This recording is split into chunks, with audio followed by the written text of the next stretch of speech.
You know what's funny? There's this moment that happens to so many of us and no one really talks about it. You're sitting at a table, maybe it's dinner with friends, maybe it's one of those casual get-togethers where everyone's talking over each other, and for once you've got something you actually want to say.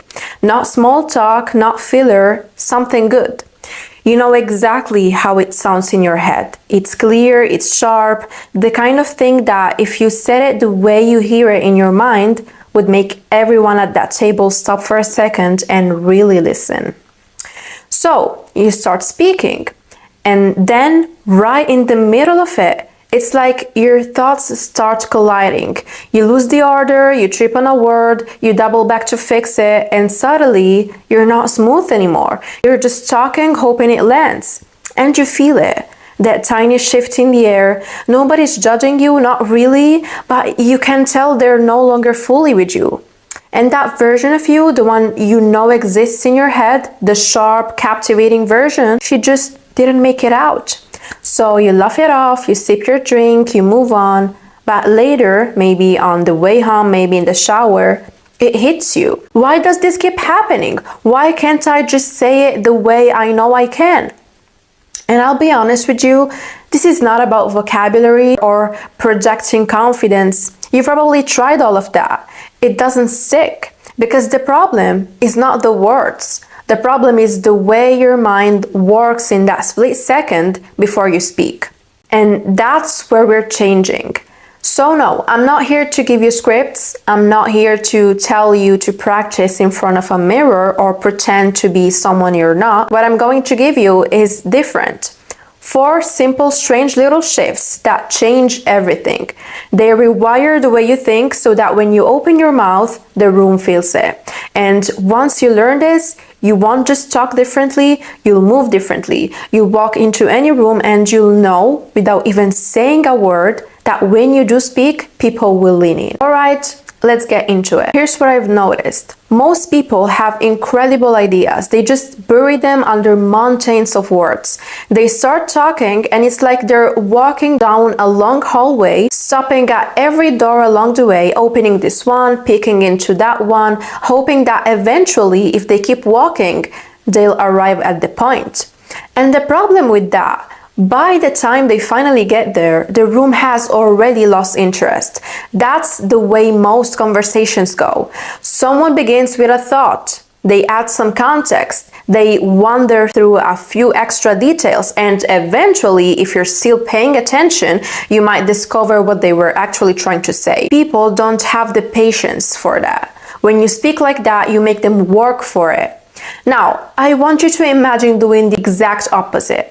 Imagine starting with the thing that actually matters, the end of that hallway, the door that actually leads somewhere, and then walking people backward step by step so there's never a second where they're confused about why they're listening. This is what I call the reverse funnel.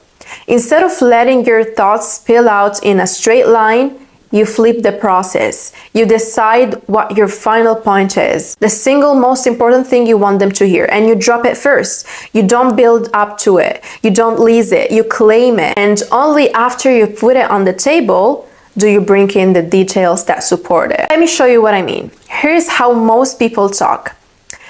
I think we should probably update our marketing strategy because engagement has been dropping, and I was looking at what our competitors are doing and it seems like their new campaign is actually working pretty well, so maybe we should test something different too, and blah blah blah.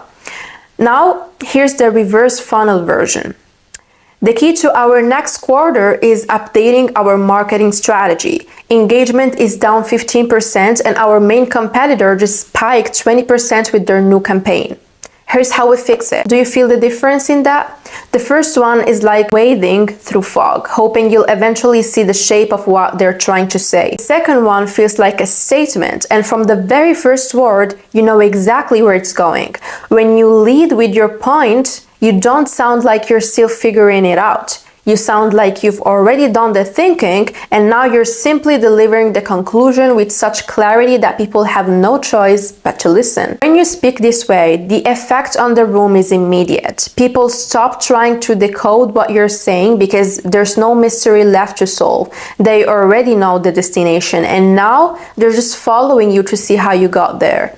And once people feel safe in your clarity, they relax. They start trusting you. This is the difference between sounding interesting and sounding undeniable. Because when you talk like most people, you put the weight of your words on your listener's shoulders. You're asking them to stay patient while you circle your way to the point.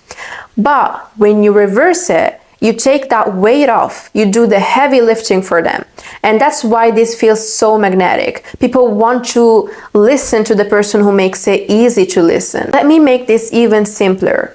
You're talking to a friend who's overwhelmed because she's been staying late at work every night and you know exactly what she needs to hear. Normally, you'd probably ease into it. Yeah, I totally get it. Last year, I was the same way. I didn't know how to say no and I was exhausted all the time until I finally learned to set boundaries. Now watch this. You need to start saying no at work. I used to be in the exact same place and here's what changed everything for me. See it? Same intention, completely different impact. The second version doesn't wander, it lands. You take control of the conversation without raising your voice or trying to sound confident. You're not pushing, you're leading. Once you start practicing it, you actually feel lighter when you speak. You stop filling the silence with extra words because you're no longer trying to build your way to the point while talking. You've already decided what the point is, and all that's left is explaining it in a way that feels inevitable. And people notice it. They can't always explain why, but they feel it. Suddenly, you're the person in the room who doesn't ramble. You're the one who sounds certain. You're the one who speaks, and everyone else instinctively pays attention because they know from the first sentence that you are going somewhere worth following. So, here's how you start. Before you speak, whether it's in a meeting, with your friends, or even texting someone back, give yourself 2 seconds. That's it. 2 seconds to decide what is the actual point I want them to walk away with. Lead with that, and then build everything else around it. The first few times it will feel strange because you're breaking the habit of talking the way everyone else does, but once you start doing this, you're going to notice the shift. Most people think they're good listeners, but they're not. They don't listen, they wait. They're standing there, nodding, maybe smiling, but the whole time they're quietly rehearsing their turn. It's like watching 2 people play conversational tennis. One person speaks, the other person hits back, and the ball just keeps bouncing without anyone actually stopping to look at it.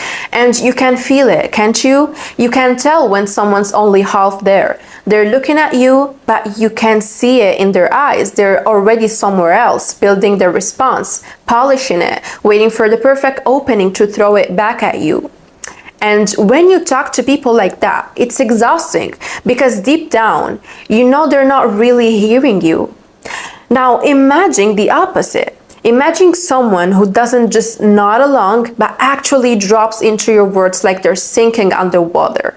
There's no rush in them, no readiness to pounce. Just this quiet anchored presence that makes you feel like for once, someone is actually there with you. That's what this second trick is all about. I call it the submarine. Here's how it works. When you speak, you surface.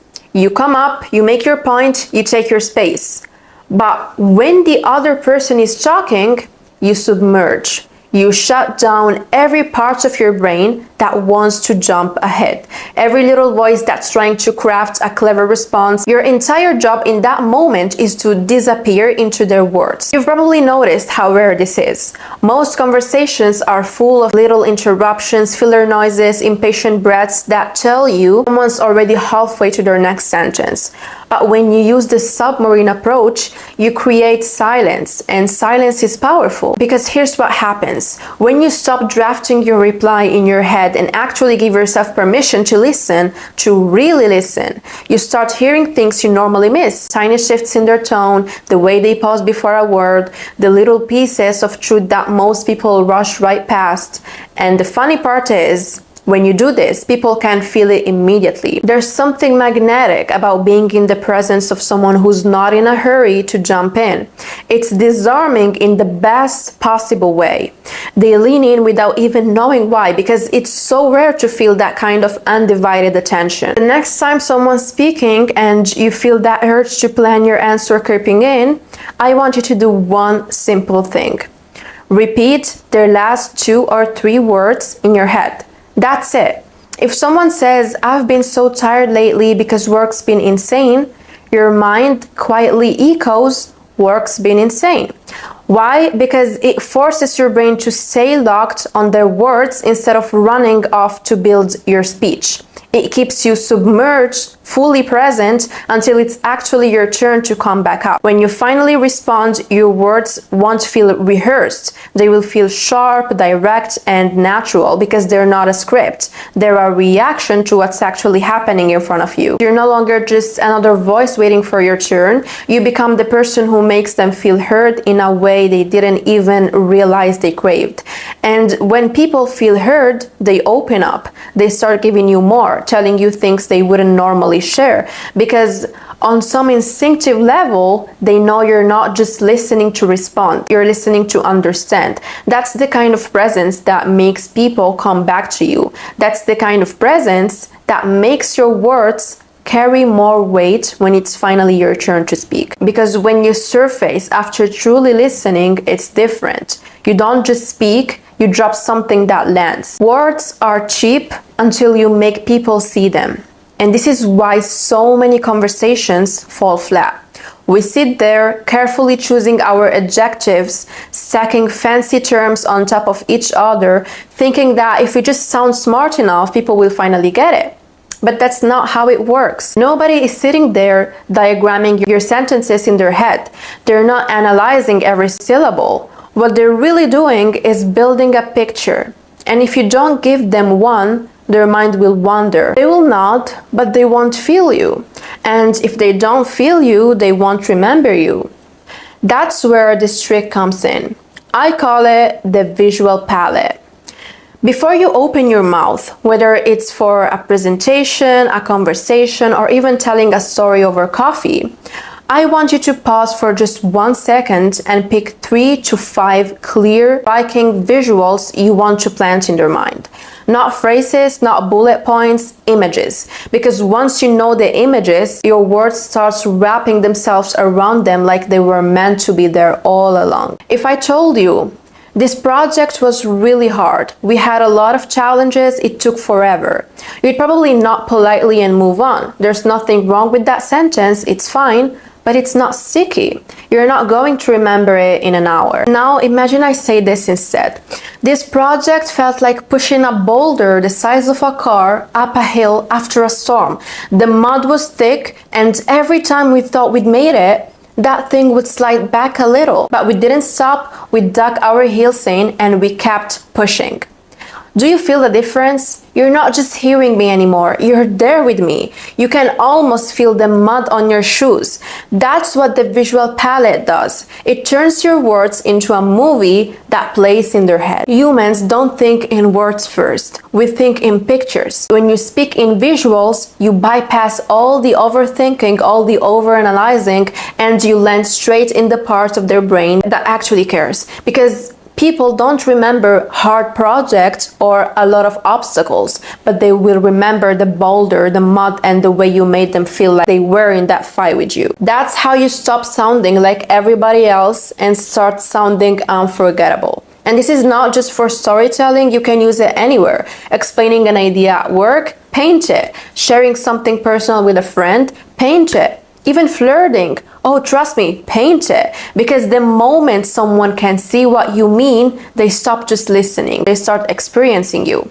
And that's when they lean in. Most people think that if they just speak fast enough, if they get all their words out in one breath, if they keep talking without leaving a single pause, somehow they sound smarter. They think speed makes them sharp, impressive, impossible to ignore.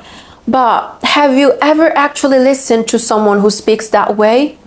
It doesn't matter how good their ideas are, half the time you can barely follow them. Their words blur together, and instead of sounding commanding, they sound like they're trying to outrun something. It's exhausting to listen to. And more than that, it's forgettable. The people who own the room, the ones you can't look away from, they're never the ones rushing. They know that their presence is strong enough that no one's going anywhere. That's the energy of someone who doesn't have to chase attention because they already have it. The self-imposed speed limit changes everything. Whatever pace you think is normal for you, whatever feels natural in conversation, you pull it back. Just a little. Not enough to sound unnatural, just enough to make it feel in your own head like you're speaking in slow motion. 10%, maybe 20. And yes, it will feel strange. You'll probably think you sound too slow, maybe even boring. You'll want to rush again. What feels slow to you doesn't sound slow to anyone else. To them, it sounds intentional, confident, because when you slow down, your thoughts have room to settle before you even speak them. You stop throwing your sentences out and instead you start placing them. Each one lands exactly where you want it. The silence between your words, those little spaces you used to be afraid of, becomes your greatest tool. You've probably seen this happen before. One person is rushing, trying to fill every second, and then another person, calm and deliberate, says one sentence, and the whole room goes quiet. That's what happens when you impose that speed limit. And if you've never tried it, I'm telling you, it will feel like stepping into an entirely different version of yourself. Okay, but won't I sound too slow? Won't people lose interest? No. People don't lose interest when you slow down. They lose interest when you rush, when you go too fast. Nobody can keep up, so they just stop trying. Try just one of these tricks today. Pick the one that scares you the most or the one that feels almost too simple to matter and actually use it. Then watch how people respond. And when you do, I want you to come back here and tell me. Drop it in the comments. Tell me if someone leaned in closer. Tell me if you saw that shift in their face. And if you want me to go even deeper, if you want a part 2, let me know. Because I promise you, we're just getting started. This is all for today. I hope you enjoyed this video. And yeah, see you in the next one. Bye!